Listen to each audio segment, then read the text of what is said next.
associated with the domestic terror group Antifa that you've heard a lot about lately, and I've heard a lot about them for 10 years.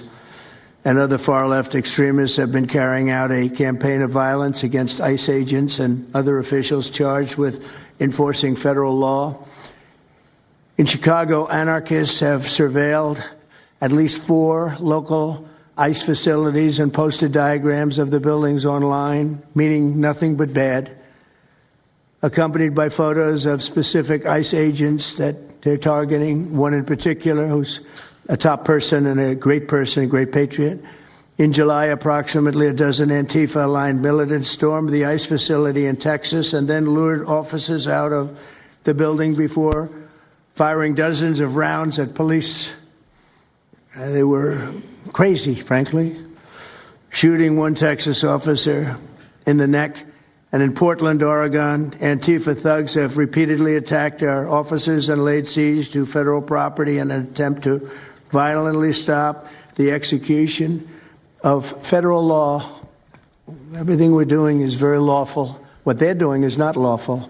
And what the governor and the mayor of, as an example, you could say of Portland, and you can say certainly of Chicago, it's not lawful what they're doing. They have to be very careful.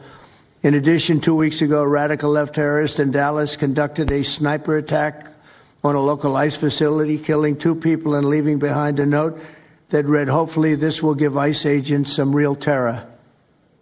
That's bad. This attack came the very same month that Charlie Kirk was assassinated by a far-left extremist who inscribed the words, "Hey, fascist, catch," meaning catch the bullet. The epidemic of left-wing violence and Antifa-inspired terror has been escalating for nearly a decade. At universities, Antifa has organized riotous mobs to attack campus speakers. I see it all the time. And these are agitators, anarchists, and they're paid. And you'll find that out. You'll be finding it out very soon. You should see what we have on these people. These are bad people. These are people that want to destroy our country. We're not going to let it happen. They've used armed gangs to assault local police in cities nationwide, and they've attacked journalists reporting on their crimes. So the journalists that report on their crimes, don't worry, you're very safe. I hope that's not going to turn you around, but they have been very threatening to people, but we're going to be very threatening to them, far more threatening to them than they ever were with us, and that includes the people that fund them. Probably some of the people I know, some of the people I dine with, but if they do, they're in deep trouble. So we're going to be looking very strongly at the people that are funding these operations. When you see the signs, and they're all made out of a beautiful, beautiful paper, beautiful, nice, stiff, very expensive paper with beautiful wood handles, all the same color. They come from very expensive printing machines. These are not people that write out their signs in a basement that believe in something. These are paid anarchists.